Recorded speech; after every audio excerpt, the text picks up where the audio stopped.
is using Venator to detect macOS compromise. My name is Richie Cyrus. I'm on the defensive services team at Spectre Ops in a senior role. But prior to my time at Spectre Ops, I was actually at Apple on their incident response and forensics team. So as such, I've come across a lot of prompts that look like this on a lot of people's computers. And so we now live in a time where this is no longer true that Macs don't get viruses. Even when they stated that back in the day, Macs did have malware on systems all across America, the US, like globally. Malware existed back then, so kind of a little bit of false advertising. But even so much more today that now APT groups are starting to get interested in macOS malware, where you have the APT 28 group actually creating something like X-Agent. And so this is an upward trend that I see with macOS malware, such that you have very advanced adversaries starting to get their hands on it, create it, and start to use it against organizations they're interested in. And so you're also starting to see the cross-platform rats, such that the rat works on Windows and also is ported to macOS. And so, as I mentioned before, Macs are just like no longer in their own little bubble where they just don't get compromised. And so let's think about Macs in an organization.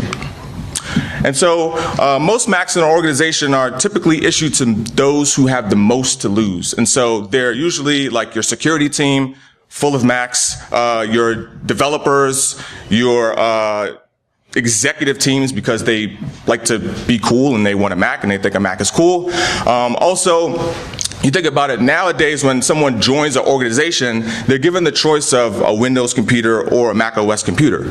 And so when you think about defenses around macOS computers, there's typically none there, it's non-existent, or there's low visibility. And so if you think about the data that's contained on this macOS system, well, usually people have like a VM, which has a Windows system that they're able to connect to, and that Windows system has the ability to connect inside of a domain. Or the credentials used for that macOS system are also good for the Windows domain. And so now you have to think of these Macs as a prime target for data exfil. One, because they're in the hands of folks who have valuable data, whether it be source code, whether it be financials, data that an executive would have. These are things that adversaries know, and now they're starting to go after. So because of this fact, we need security controls in place, not just on Windows computers, but on macOS systems. And so that brings me to threat hunting. And so at some point in time, you have to understand that endpoint security controls will eventually fail or be bypassed. You have to understand this fact. And so on the Windows land, we've already assumed breach. We have the assumed breach mentality, especially when we do hunting. But then on the macOS side, people are still hung up on the fact that Macs don't get viruses. They don't even consider like, hey, this Mac could be already compromised and they're already living inside of my environment. So with enough time, money, effort, an adversary is going to get in. This is not just exclusive to Windows systems. So we have to shift our focus to detecting post-compromise activity and just not relying on all of the tooling and blinky lights that we already have saying this will keep us safe. That's not true. So in order to carry out and actually build robust detections, the number one thing you need to do that, among anything else, is not people. Could be technology, but you need data. And so without data itself, good luck trying to find an adversary. You won't be able to do that. And not just data for just data's sake, but are you collecting the right data? The things that you're interested in, do you have the data set to represent what you're trying to detect? For most organizations, they have to take a second look at their data. They haven't thought about this. And so there's tons of tooling on the Windows side, bunch of blog posts around how to do effective Windows threat hunting and what type of data sources you need. For the macOS side, not so much. And so if you think about all the products, these are the top players in the macOS space. How many of you in the room have at least one of these products on your Mac systems in your environment today? Right? You've at least seen at least one of these.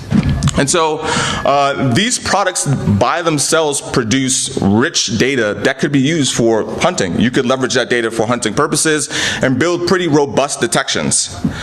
One of the issues that I've come across, not really an issue per se, but I want to present an alternative to you today, is that all of these are agent-based.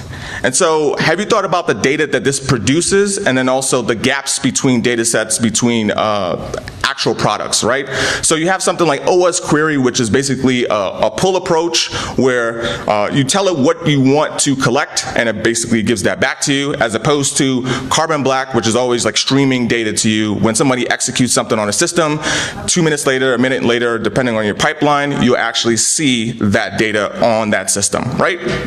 So this is an alternative that a lot of people haven't thought about, unless you're a consultant or maybe you dug into the weeds on the defensive side. But what if you don't have access to an agent, or you're not allowed to use an agent, right? And so I have a cool compromise assessment story to share with you. So pretty recently I was on a compromise assessment, actually 2 compromise assessments. Both were kind of related. One organization wanted to make sure the other was good before they did merger and acquisition. And so in this compromise assessment, just like any other, they said, yes, please look at our Windows systems. Good, we can do that. Easy peasy. They also said, can you take a look at our macOS systems, where everybody started to freak out. It was like, well, how do we do that? The caveat with that, with the Windows system, was like, yeah, you can't install agent. Cool, we had a platform that kind of helped us to do, like, pull back the data that we needed for analysis. For macOS, we did not, right? So he said, I can't install any of these agents, I can't get the data from any of these agents, and you want me as an external entity to pretty much get that data from your environment and bring it back to my environment and start to do analysis on it. Well, as you can imagine, this was a difficult task. So in the first compromise assessment, we worked with a vendor, and because of the status that that vendor had at this company, they wanted to basically leverage that vendor's tool in order for us to extract out that data. And so we actually reached out to the vendor and said, yes, can you please give us this data set? This is the data that would help us to determine if Macs in the environment have been compromised. That didn't go over too well. They gave us back pretty much like half or 3/4 of what we actually wanted. And so when we started to hunt against this data, it was okay, but it was less than desirable. And so in the second phase of that, the second company had the same vendor, but they didn't even really know how to leverage it. So they said, hey, you guys figure it out. Feel free to do whatever you want. A lot of you might be familiar with Patrick Wardle. He has a bunch of tools out there on objective-c.com. And so we utilized this tool, Knock Knock. And so recently, Knock Knock had a command line argument in it, such that you can actually pull back some JSON from a scan, and then take that JSON and then ingest it into some centralized location. Well, the initial version that he put out actually is an application, and so when you ran this in CLI, the Knock Knock icon continued to bounce while it was scanning, and so they freaked out and said, we don't want this bouncing icon while you're trying to do your assessment across the entire environment. We're like, it's a security tool, like people should be, and they're like, no, we just get rid of it. Cool, so we took a second approach. We used OSX Collector, which is created by the Yelp team. We tried to leverage that, and so that worked out pretty okay, but let me tell you how that went. First, scan, we got all the scans back. The resulting file from OSX Collector is actually a tarball that is gzipped. And so what we had to do was collect all of those gzip files, get them in a centralized location, actually unzip all of those, and then extract out the JSON file that contained the data we were interested in, and then take that JSON file and actually ingest it into our centralized location for hunting. And so that step, that long process was just like agonizing, and we didn't want to go through that again. So we kind of ran into a scenario where one tool was kind of like too hot. They gave us too much data. We had to work through and actually pull out something useful out of that. And one was too cold. We barely got anything. And so we started to think of what would be something that would be just right. And so I have a story about how that came to be. So I was also on a trip with Jared Atkinson, the creator of Get Injected Thread, and also Power Forensics, pretty well known in the defensive community. And then also on the same trip, I was with Roberto Rodriguez, the creator of Helk and the Threat Hunter Playbook. And then you have me. And so as you could imagine, as they're there working on some pretty cool projects that they were coming out with, I was twiddling my thumbs and I started to think, well, what if I started to create this perfect solution? What would those requirements be? And so I wanted to share some of those requirements with you before I move on to the next thing. And so one, if I was to create something out of the box, I want it to be compatible with any Mac ever, right? So basically, if you're running High Sierra or Mojave, even if you just took it out of the wrapper, opened it up, no applications installed, this code should be able to work, right, to extract the data that I want. So that was a requirement. So to leverage that, I use Python. I use native Python for macOS, which is still 2.7, I know, but it's moving toward 3, hopefully, and then I'll rewrite the tool to go to 3, right? Another thing was the output from that, I just wanted a JSON file. I don't want anything else. Just give me JSON. And so every SIM solution that you have can work with JSON files. And once you get that JSON in there, you're able to do some relationships and parse out the fields and build some robust detections based on that data, hopefully. And also from the data that we have existing in that JSON, can we build kind of like external enrichments such that if you have a file, maybe like a hash, you could take that hash and query against VirusTotal. So those are some of the requirements. Also, something that was a pain with OS X Collector, it's designed to be run on a single system when that system is suspected to be compromised.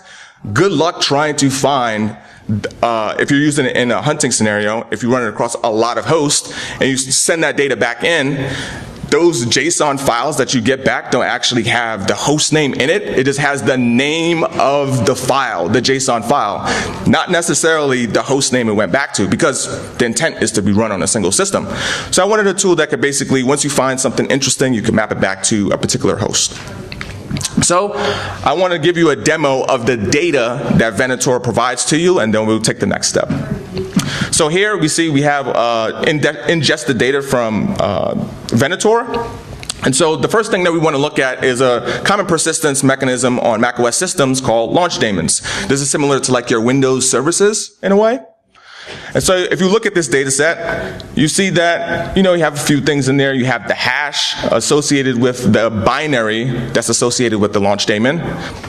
You also have the OS X name, the host name, module, the path of the actual launch daemon, and then basically the program arguments. What's going to actually run when this launch daemon is started on boot? So we want to take a deeper dive at this. If you do a lot of detection and hunting work, you'll see here that we're about to do long tail analysis, so basically least frequency occurrence, right? And so one of the ways that we could do this is actually take a look at all of the labels. These are like the unique identifiers for every launch daemon. And so if we pull those back, those that are basically least frequent in the environment are more interesting. Or you could just even take a look at the labels and see things that kind of don't make sense. So you see most of them start with COM and then the product name. I know most of these products, you should probably too, Microsoft, Facebook, whatever it might be. But then we see this COM CLAS Trade Pro. It's like, I don't necessarily know what that means. It could be bad, it could be good. Let's take a deeper dive with that. So with that, I want to actually take a look at the term. And the term that I want to look for is the signing info. I want to know, is this binary associated with the launch daemon signed? And come back, we take a look at CLAS Trade Pro and see that it's unsigned. And so as a defender, this kind of raises red flag because things that are unsigned typically don't map back to some entity that's trusted. And so I want to see what host is this launch daemon on, so I could take further actions and send that off to my incident response team or actually take care of that myself. And so here, you see we're going to actually pull back the host name associated with this launch daemon. And so we see we have Pedro's Mac. And so now that we have this information, we could go back into Kibana in our second screen where we could see all of the parsed data and query for Pedro's Mac and see, okay, what else is on that system? And so we scroll, we see we have like several other launch daemons on that system. But then shortly here, you'll see that we'll get to Celestra Trade Pro. And so we identified it. Now we can pull back the hash associated with that weird launch daemon. And so this is part of the enrichment process I talked about, where you could do this automatically or you could do this manually like I'm about to do. You can take this hash associated with the executable and query something like VirusTotal to get an indication of what type of file you're dealing with if it's been exposed to the outside world, right? Someone uploaded it to VirusTotal. So shortly here, we're going to take that hash, copy it, query virus total. If I could type.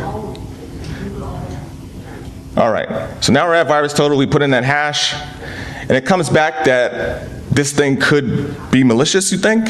Maybe? And so this malware is actually associated with the Lazarus APT group, and so that's something that if I come across in a compromise assessment, I want to take care of right away. All right, and so you're probably wondering, how can I get this data? What does this look like when Venator actually executes, right? What kind of data sources are you giving me in this tool? Well, this is a list of all of the modules within Venator. And so you might be also wondering, well, why the heck did you pick these? Like, what's so special about these? Well, when you're doing point-in-time analysis, when you're doing a scan of an environment at some specific point in time, not on a reoccurring basis like a Carbon Black would do, the assumption that you're making is that an adversary is persisting in the environment, such that the things that you want to pull back are areas that indicate persistence on a system. So if you were to, in a perfect world, go after all of the persistent items for macOS and the likelihood of those items being used, these modules represent the ways that your Mac will probably be compromised if an adversary chooses to persist, right? Survive, reboot. And so that's kind of the reasoning behind just these modules today. But in the future, more will be added. But I started out with these just to be, just for completeness. And so we get all of these modules, but then what does that resulting file look like? You just get one JSON file. And so with that one JSON file, now whatever tool do you have to ingest data into your centralized location, whether that be like FileBeat or some like Splunk indexer, whatever it might be, that can now just consume that JSON file and you never have to worry about it. So let's go into a demo about how that looks from soup to nuts. All right. Here, first I want to show you, this is actually, we're leveraging Helk in the entire time, Roberto Rodriguez's project. And so with that, FileBeat actually has to send some information to Kafka, and then Kafka is going to basically ingest that data into Logstash, and that's how you're able to see in the Kibana. But for my Logstash config, you'll see that for FileBeat, what we're going to do is we're going to have the path such that any .json file is automatically going to be consumed and sent off for ingestion, right? So now we want to run Venator. All you need is Python, you don't need anything else, no external dependencies. We see here that we run it, oh, we need root. Well, yeah, because I need to parse some artifacts that are, kind of privileged in nature, so that's why. We run a help on this again with sudo privileges, and we see that there's a directory that you can specify. So now that we see that we have all JSON files in the temporary directory is going to be consumed, let's put our output to the temporary directory because we know we're going to get back a JSON file. So Venator is doing its thing. It tells you which stage it is in the collection process. And then at the end here shortly, it'll tell you how long it took, and it'll tell you how many records, and it also tells you the location of that JSON file. So basically, if you forgot where you put it, honestly, or you didn't know what you named it, here's a second reminder. All right, so now this is automatically being sent to that temporary location, and FileBeat is doing this thing behind closed doors, and it's already shipping that data into Logstash, into Kibana, and now we're about to view it here. So last 15 minutes, we see that we get some data back from Venator. And so with this data, what can we look at? What are some of the modules that we've seen previously that we can start to pull apart to identify anomalies and maybe an indicator of suspicious activity? Here, you see again, we are exposed to that rich data set that allows you to build robust detections. But let's take a look at the modules that we have available to us. Let's not go for launch statements. That one was pretty easy. Let's look at event taps. So basically, every macOS keylogger out there in the wild is going to leverage event taps, and so these are the core graphic event taps. And so if I was to build a keylogger, it would be event taps. You can also install a keylogger via like a kernel extension. That's less likely due to the protections that Apple currently has in place. And so let's take a look at our module event taps and actually do the long tail analysis on that data set.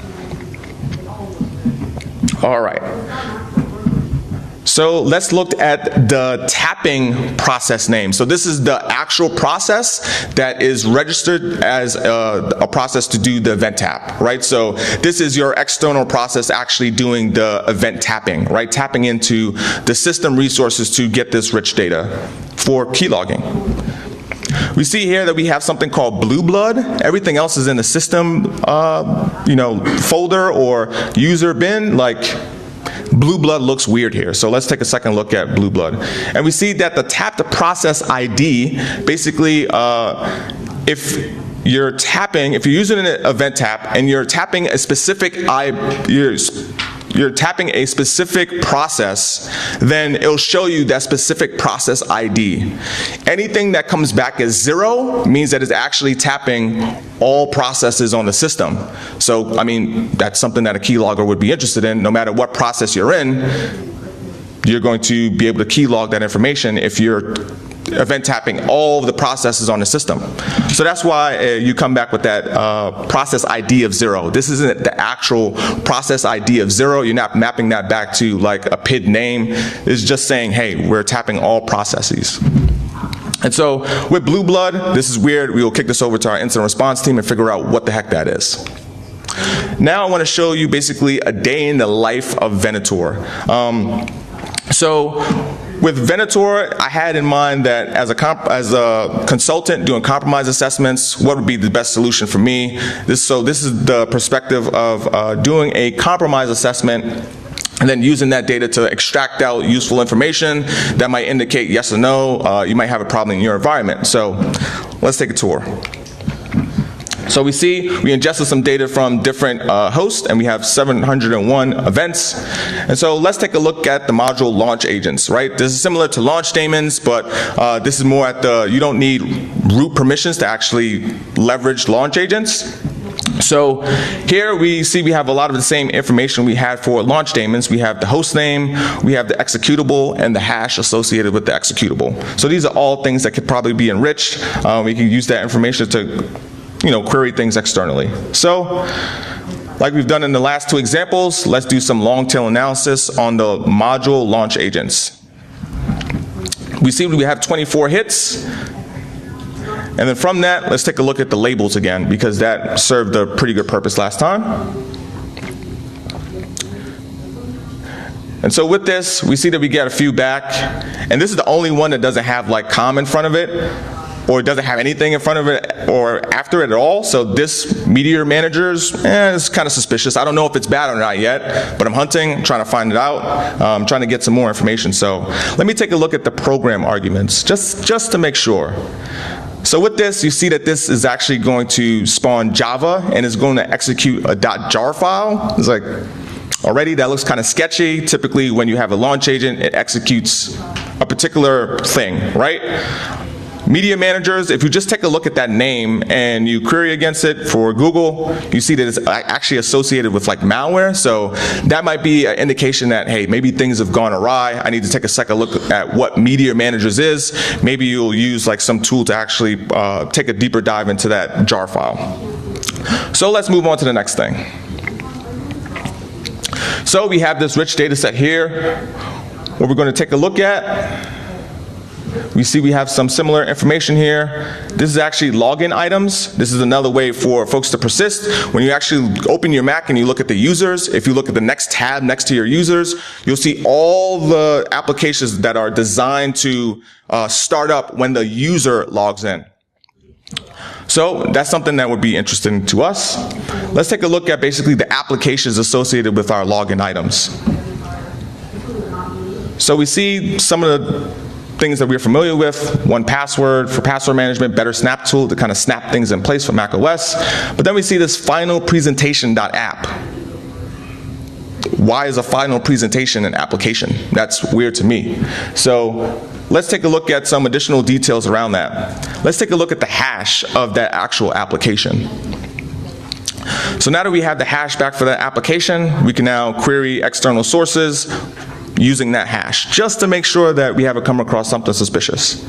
And these are like extremely contrived examples, like you could build detections off of this data, but not as simple as this.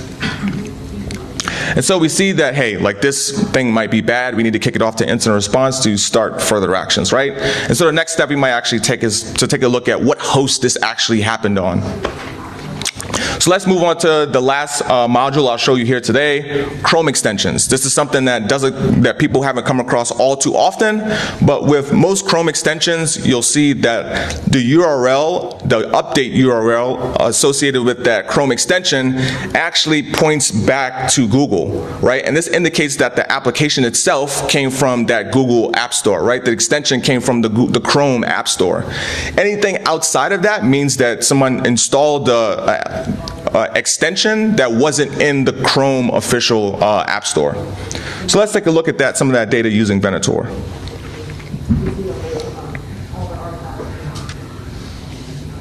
All right, so we're gonna pull back the extension names here. And we have a few that look familiar. Chrome Media Router isn't suspicious. That actually exists on pretty much everyone's instance of Chrome. But you see we have this YouTube downloader at the bottom. That's typically weird. Like, why do I need to download videos off of YouTube? I could just watch them. YouTube is free. So let's go into the extensions and actually look at the update URL.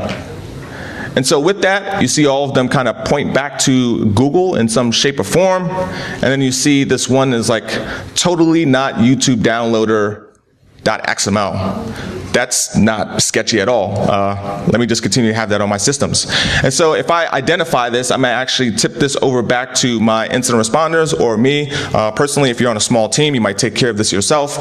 But this is just some of the examples of how you can use Venator to actually pull back this rich data and then start to build detections off of, or start to do long tail analysis, and start to find compromise within your environment. So, future updates. One of the things that we ran into as consultants, which was a pain when we did these 2 compromise assessments, was once you collect all of the data in another person's environment, how do you get that data back to like outside of that environment so you can actually utilize like your own Splunk or your own Elk stack to do analysis on this? Well, most clients basically like give us like access to the share, and then we can access the share, pull it down to our local machine, plug in a USB. That USB holds all of the data that we're interested in. We take that USB back to our system, then we actually take the files off to our system and then ingest that data. That's a pain. And so one of the things that we're actually interested in doing is being able to ship those logs from each endpoint to an S3 bucket that we control.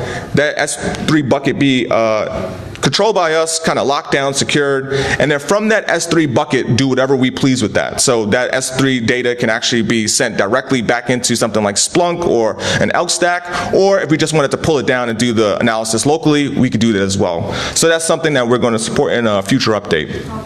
Additional modules, folks would probably be interested in things that are being downloaded to temp, because if you're dealing with macOS malware, they're typically going to utilize temp in some shape or form. And then also downloaded files. How many times have like grandma, grandpa downloaded like Adobe Flash update on their macOS system to the downloads folder, and they downloaded a number of times because the first time they tried to run it, something didn't happen and nothing happened, but now they're laced with a bunch of like different malware variants that are Adobe Flash updater, right? So downloaded files is something that we're interested in. And then something like Bash RC, just things around Bash in general that could be weaponized, and a whole bunch more. Basically, anything that you want to see, this is going to be free and open source. It's already out there on GitHub. If you want to see something in there, pull requests, happy to do it.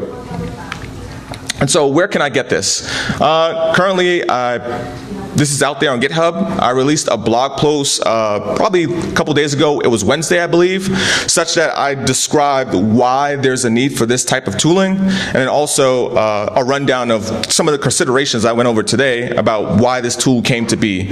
And so an alternative way to look at this is like, maybe you have carbon black data or real-time data with any various tool, and you don't have that additional data that will help you say, okay, well, where's all the launch agents, or give me all the launch agents or launch daemons in my environment. Good luck trying to do that with Carbon Black, because you can't.